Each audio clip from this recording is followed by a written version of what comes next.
Hola, buenos días de nuevo. Soy Carles Seguí. Hoy os voy a hablar del tema de la prospección, muy importante en las ventas. La clave en la prospección, como en todo el ciclo de ventas, es ser un pensador estratégico en ventas. ¿Esto qué significa?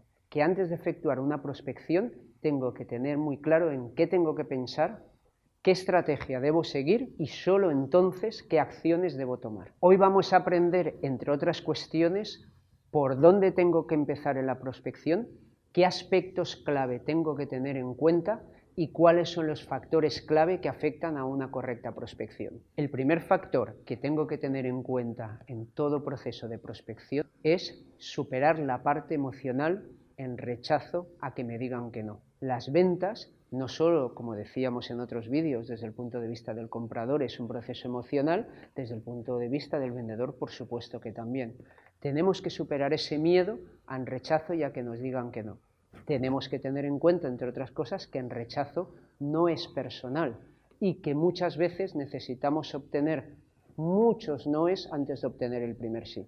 Es un tema de fuerza mental. Decíamos antes que tengo que pensar antes de actuar. ¿Qué preguntas clave me debo formular antes de actuar en un proceso de prospección? Entre otras, debo pensar en quién es mi potencial cliente, quién no es mi potencial cliente, dónde está mi cliente, cuáles son los canales más eficaces para trabajar con esos clientes, cuándo compra mi cliente, cuáles son los principales obstáculos que me va a formular mi cliente.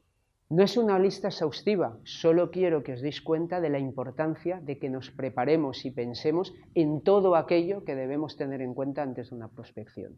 Un segundo aspecto que debo tener en cuenta en todo proceso de prospección y entra dentro de la pura estrategia de prospección son los canales más eficaces para efectuar dicha prospección. ¿Qué significa los canales más eficaces? Podemos estar pensando en contactos propios, reventa a clientes actuales, referenciación de los propios clientes, estrategias de marketing tanto online como offline, grupos de networking y en general cualquier canal o estrategia, como mencionaba, que nos pueda focalizar en dicho proceso de prospección. El siguiente aspecto que tenemos que tener en cuenta dentro de la prospección es medir la eficacia de cada canal. ¿Qué quiero decir con esto? Somos conscientes de que no tenemos un tiempo infinito en nuestro día a día para dedicarlo a la prospección. Por tanto, medir el canal lo que significa es que tenemos que tener claro la eficacia específica, es decir, en ratio de éxito de cada canal para, lógicamente, poder dedicar aquellos esfuerzos a los canales que nos sean más eficaces para dicha venta. Como siempre, vamos a ver algún ejercicio práctico que ilustre todo lo que acabo de comentar. Imaginemos que somos un nuevo despacho de arquitectura y quiero empezar a efectuar prospección.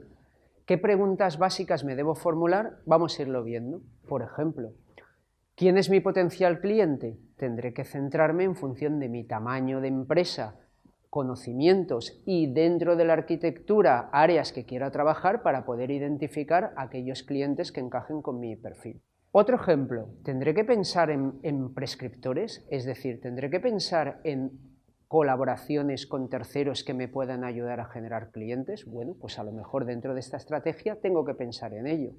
¿Debo utilizar la estrategia de marketing online?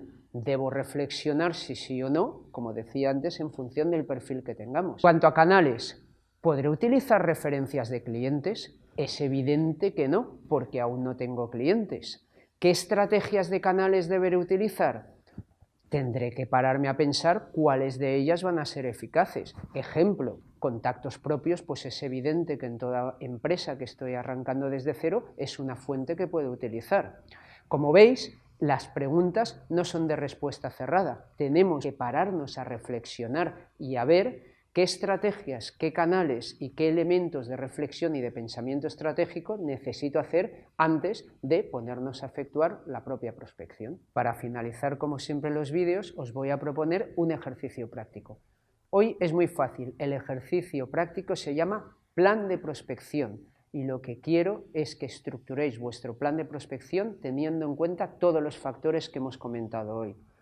Canales, tiempo, las preguntas que os he mencionado y que al final el producto que obtengáis sea la estrategia con las acciones concretas que vais a efectuar en los próximos 3 meses. Por hoy hemos acabado este vídeo. Recordaros, como siempre, que tenemos mucha más información en nuestra página web, que os recuerdo es www.cambia-ice.com, donde en la solapa recursos podréis encontrar toda la información. Me despido hasta el próximo vídeo. Adiós.